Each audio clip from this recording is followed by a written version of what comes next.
going well. And I didn't expect that to happen. I was just passing through. Well, I was enjoying being a traveller for a few years. And I'd go to, I'd come to France and then I'd go to Scandinavia and visit relatives. And then I formed a band here and I thought I could maybe just go between Australia and here and play in Europe.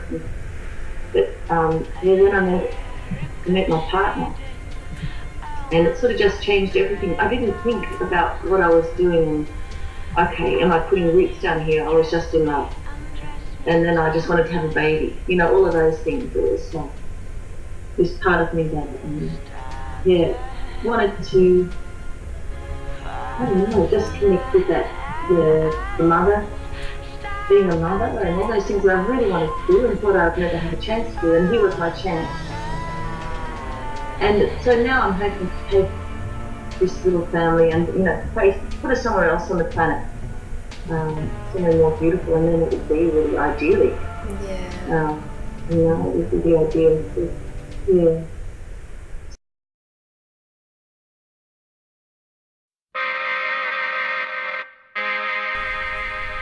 Well, I've sort of found this whole other aspect of myself that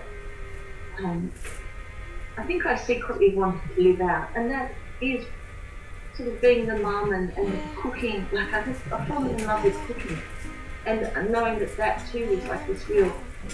It can, you know, it's organic. It's really it's creative as well, and being a mum and bringing up the child. I think that's what Paris has given me. It's given me a chance to sort of live out this whole other part of my being. And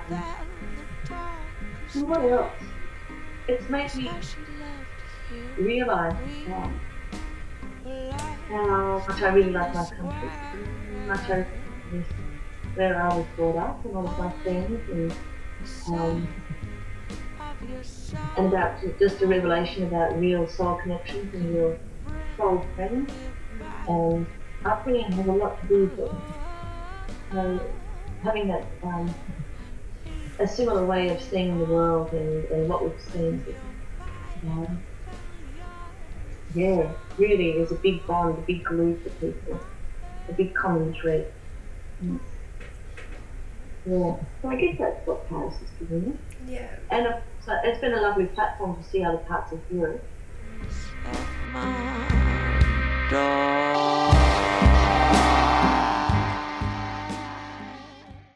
I just had the revelation today, not even yesterday, where I used to think I could, with my music, I had to be in a place where I was heartbroken or really sad in order to write. But actually, it's the opposite. Okay, I've gone through the heartbreak or whatever, and that's been some fuel for the writing, but when I've actually been creative, I've been really happy and been free of all of that stuff, and it's always been sort of in retrospect, you know, like looking back at what happened becomes the fuel. But my actual demeanour is always, you know, I'm in a great sort of feeling really free and liberated from whatever past.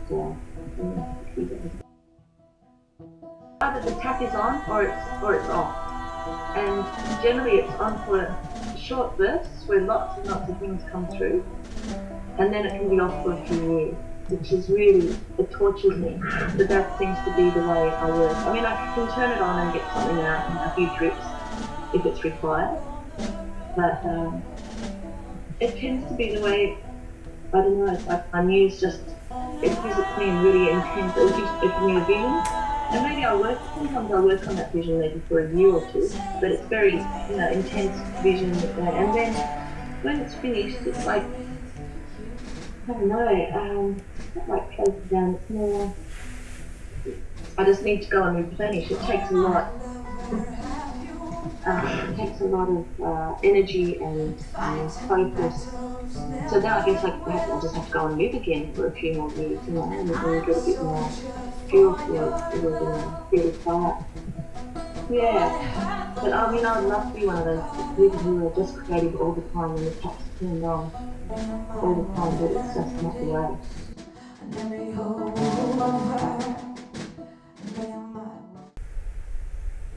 Oh, look, it's for each shift, as in for each project I sort of see, I'm usually given a real sort of, my music is to me with a visual, and I usually feel a climate within that music, and an era, and the characters that are sort of wandering around, and there's always some sort of romantic undertone, of course. And so for the Elk album, that was really set in. I was really honing in on Scandinavia, of course, with the elk and what have you, and the cold climate.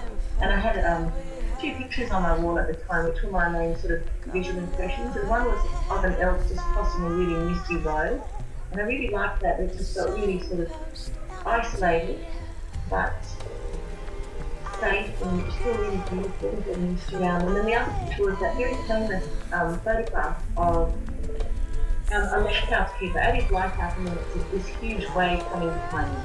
And apparently the story with that picture is he was washed away. Oh wow. During that session. Yeah, which I found really fascinating. So I had these two sort of pictures that played with all the elements and whatever, and characters, and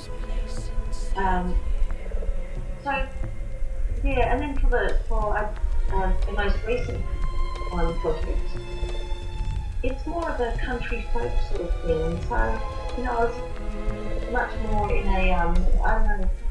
I just wanted something much more simple and old feeling, still, like the old abandoned sort of farmhouse in the middle of nowhere. Well, it's not abandoned because you're in it, but that sort of, it looks abandoned. Yeah. With the floorboards creaking and the rattling windows, and all of that sort of ghosty sort of feeling, but still feeling really beautiful and in love and magical, and the guy comes home, late at night, you see the car light coming down the trail or whatever, and the big boots on the veranda, and just all of that stuff, tangible. I'm always trying to create something that's magical but tangible within the music, so you can almost sort of there transport it, if you know what I mean. Yeah. Trying to create maybe more like film rather than music. Something you can step into, because I guess that's, for me, that's what I want to do. I really like stepping into another reality, I've always had a really great imagination when I was a kid. Mum told me I never used to look down. I'd never look down at the ground. I'd just always be looking at the sky. I have been qualify me for a part in this dream. Qualify me for this dream.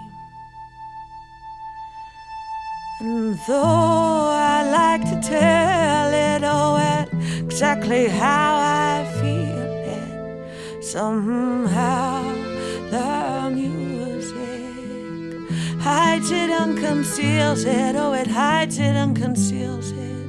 Oh, it hides. And all the things that I have been can be hidden in a part of this dream. Gonna hide them in this dream. And some say I got devil, and some say I got angel, that I'm just a girl in trouble. I don't think that I'm in danger. Don't think I